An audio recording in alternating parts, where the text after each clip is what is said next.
I'm very proud and very thankful to all the Africans around the diaspora and the continent, the entire Pan-African universe. There was a massive global demonstration in support of Captain Ibrahim Traoré, the president of Burkina Faso. You know, hands off of Burkina Faso, hands off the Sahel Alliance. And from Jamaica to Johannesburg to London to New York, all over the world, Central and South America, brothers and sisters, Canada, they stood in solidarity with our brother Ibrahim Traoré, who I would say is the top Pan-Africanist in the world and the most relevant African leader that we've had in about a half of a century. You know, and the fact that he's under, you know, the age of 60 speaks volumes, not to, you know, besmirch at all the character of our elders, but as you know, Bobby David, the older you get, the more comfortable you get, the less revolutionary you are. That's right. And so many of our leaders on the African continent are over the age of 60, and those who are under the age of 50 tend to be egotists, narcissists who only took over the country to serve a selfish agenda. Ibrahim Traoré is much younger than 50, and he's clearly leading the country in the direction of the people's best interest. And what happened a few days ago, Bobby David, was the Afrikan commander, a House Negro appointed by President Trump by the name of Michael Langley. He made some comments about Burkina Faso and Captain Ibrahim, where he basically said that Captain Ibrahim led a coup, and America shouldn't have any problem with coups because they have financed most of the coups in Africa through the CIA. But anyhow, they said he led a coup and has taken over the gold reserve of Burkina Faso, not for the interests of his people, but for his own selfish aggrandizement. And we know that's not true, Bobby David, because that brother wears the same, you know, type of clothing every day. He eats the same food. He did not take an increase in pay. He lives very modestly. He is very much the reincarnation of Thomas Sankara before him. And for Michael Langley, the Afrikan general, to point him out and accuse him unfairly and dishonestly of expropriating the resources of his country, you know, that clearly shows you that the CIA has him targeted. He's targeted. I know that the purpose of the protest. I know that Vladimir Putin from Russia says that everybody need to keep their hands off of him, you know, because they are an independent sovereign state, and they can't talk about coming there and arresting him for whatever reason, you know. And he says that Russia is not, you know, extorting them or exploiting them. They just friends with them because they are friends in trade. Absolutely. And see, historically what America has done, because they did it to Thomas Sankara, they did it to Patrice Lumumba, is they try to brand you a communist for having a relationship with a communist country. But America has relationships with Saudi Arabia. Are you Islamicist? No, you're not. So why can't you have a relationship with a country who has a different political ideology than your own and not be branded as a follower or flunky of that particular regime? The bottom line is America wants the resources of Burkina Faso. Now that they have kicked France out, you know, France and America are allies. America wants those resources. If France can't get them, America wants them, and America and France are going to work together to try to recolonize Burkina Faso. And to that end, comments were made, I think it was by the Prime Minister of France, basically saying the same thing. And he said that we are not going to give up on our African colonies. We are going to stay there and help them become what they need to be. That was a code word, Bobby, that we are not going to accept Burkina Faso's demand that we leave. Although they're gone, we're going to try to come back in. We're going to try to overthrow him, and we're going to try to put the white supremacist puppet regime back in place. That's what they're saying. So Burkina Faso has to look out for France and America working together to try to recolonize Africa, because see, here's the thing, Father David. Most of Africa is under the age of 30. Most of Africa. In fact, I think most of Black America is under the age of 32. And that is a concern for the white power structure of this planet, particularly UK, France, Germany, Britain, and Belgium, because if Ibrahim Traoré and those other two brothers up there, President Goïta of Mali and President Chiani of Niger, if that Sahel alliance is effective in influencing and building leaders, strong, strong brothers who are focused on the best interests of their people, who are not self-serving, that can lead to a continental-wide African liberation struggle, which is what Africa has always needed. Africa never had a continental-wide liberation struggle. They had regional struggles. As you know, Osajifo, Dr. Kwame Nkrumah, he allowed a revolutionary army, liberation armies, to come and train in Ghana when he became president, which is one of the reasons they overthrew him. But we've never had a continental-wide revolution, and we've never had a global Pan-Africanist revolution. But I just say all that to say, Baba David, I'm happy for the brothers and sisters who stood up across the world. Many of them are not Pan-Africanists. They have not really studied the philosophy and the greatness of Pan-African philosophy, but they still understood that we were African.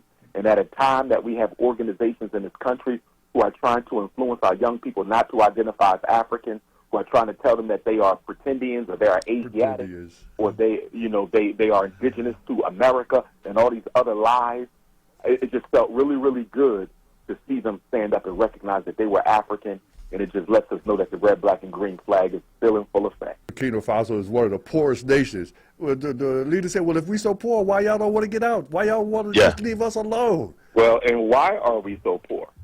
Because of exploitation. Yes. Your colonization. And keep in mind, when many of the African countries received independence, and you have to put independence in quotes, but when they received independence, when on their way out the door, France, Belgium, on their way out the UK, on their way out the door, the Dutch, they sabotaged the infrastructure of those countries to make sure that even after all that exploitation, we're going to make sure that you can't even use the infrastructure we built just to benefit ourselves. So they sabotaged the water sources, they sabotaged the railways, they sabotaged the ships, they sabotaged the electricity systems. They made it so you had to start from scratch without nothing, not to mention the neo-colonialist demands that they made. They continued to print the money for most of their African colonies. They continued to handpick the leadership. They continued to, taint the democracy. Like, they have never given their former colonies an opportunity to grow on their own. That's why they assassinated Patrice Lumumba. He said, we don't need you. We know how to do this ourselves. But because he didn't want to continue to be a puppet, same thing with Amilcar Cabral, same thing with Thomas Sankara, the overthrow of Osajifo, Dr. Kwame Nkrumah. They tried to do the same thing with Sekou Touré when they invaded his country, but he was able to successfully repel it. They did it with Walter Rodney. They did it with Maurice Bishop down in the Caribbean. This is what they do. You're going to do it the way we're going to do it, or we're going to unleash a barrage of propaganda that's going to have your own people thinking you're incompetent if they don't know their history. And that's why we have to know our political history, the ancient history of Africa. That's also important to learn. But what I find as I travel around and speak to students, even in college, they don't know the political history of African people. And specifically what I mean by that is I'm looking at 1950 until now. Do you know what has happened for African people and to African people everywhere in the world, wherever they are, from 1950 until now? And extending beyond that, I would say you should know the complete political history of African people from 1900 until now. A lot of our young people know everything about Egypt, they know everything about the pyramids, they know everything about the ancient kingdoms, but they don't know a damn thing about how we got to be where we are now. And if you don't understand how we got to be where we are now politically, you will automatically fall victim to the propaganda. A historically conscious person can never have propaganda used against them. That's true. That is very true. Africans don't know their own history. I think African Americans know African history much better than Africans themselves do. If you ask a Ghanaian some basic Ghanaian history right now, they wouldn't be able to tell you, but they consume everything Europe, they consume everything America, Canada, and France, and they accept those things more than their own history. So that's one of the problems that we have in Africa, that we rarely listen to them. Patrick, what do you think creates that cultural deficiency in Africa? It's the propaganda. The propaganda. Because we have actually, even as we detest our own cultures. Our own cultures, we detest them versus the European culture. So if we have this tribal tribal conflict between us. Even within the tribes, there are conflicts within us. So it is easy to play that game for us, that psychological warfare for we Africans. Very, very easy to do that with a token of, cash.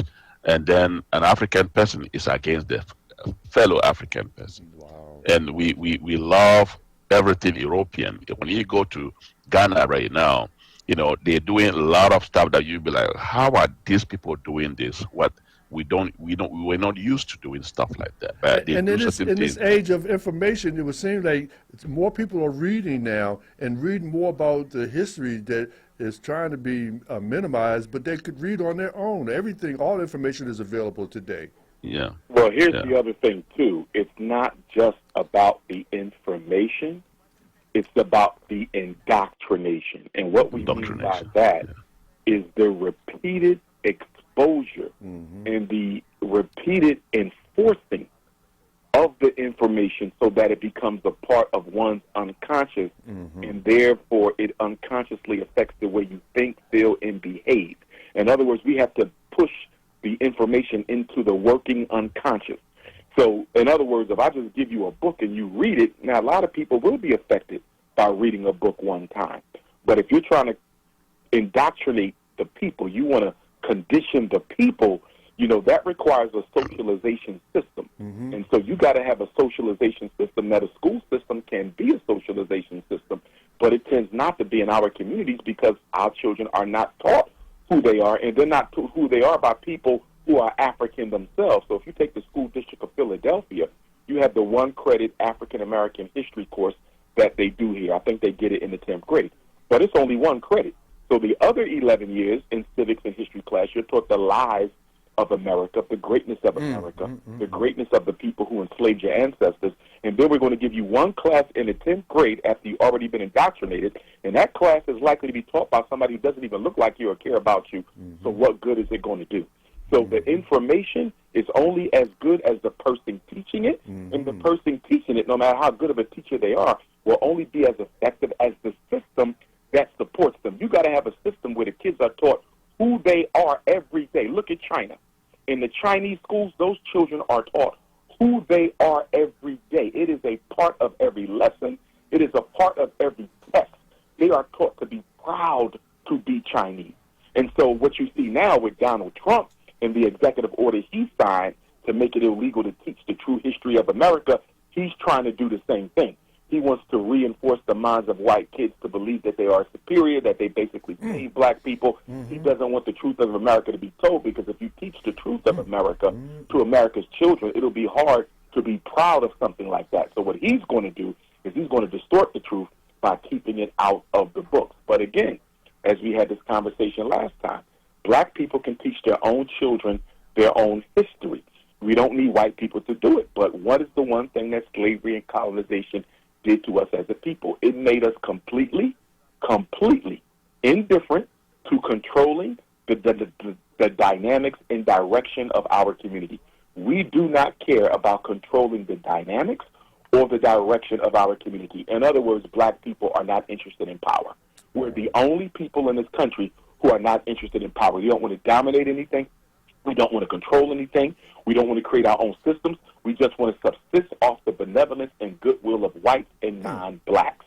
And so that is that until we liberate African consciousness, which is what we're talking about. But again, you got to socialize, because we all know people. I know people. You know people. We all know people who know African history, but they are still sellouts. I can name at least 10 people who know African history well, and they still work against the interests of African people. So it's not enough to just know it. It has to be put into your spirit. It has to be internalized. It has to be ritualized, and that's why you got to have a socialization system. It has to be believed. So what do you think is going to happen? The brother's getting so much promotion, publicity right now. I think they're trying to oversaturate him. So what do you think is going to happen? Well, because, they tried to assassinate him like 13 times already. Yes, that's mostly the French. CIA as well. I think because of the outpouring of love and support that he got on April 30th, keep in mind, no other Pan-Africanist, even the great ones, have had that type of a public demonstration in their support before Ibrahim Traoré. And that's because there was no social media to get the word out in the days of Nkrumah or Lumumba, you know, or Cabral. You know, we didn't have social media then, so they could not coordinate it as well as the public demonstration was coordinated in support of Captain Ibrahim Traore. So I personally think that the power structure is going to back up, and they're going to re-engineer. They're going to rethink this. They're not going to stop. But, so, you know, he has to be careful, and I'm sure he will.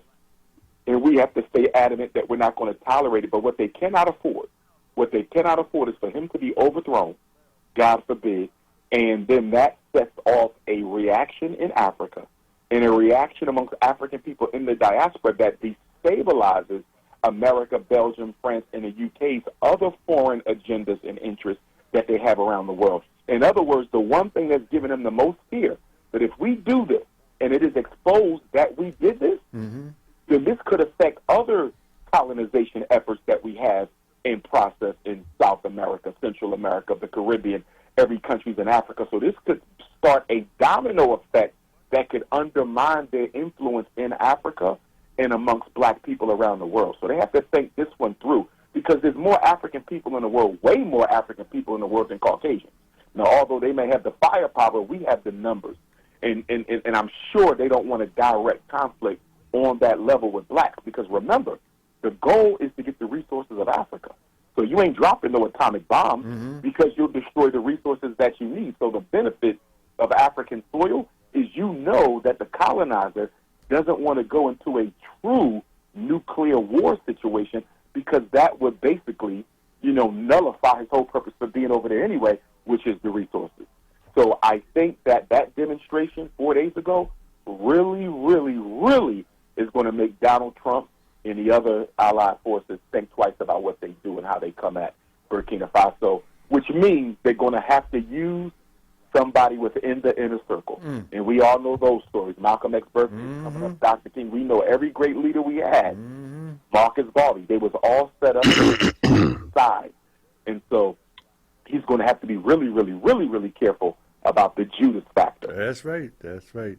Well, you know, when you talked about support, Nelson Mandela had a global support, but did that really make a lot of difference for South Africa?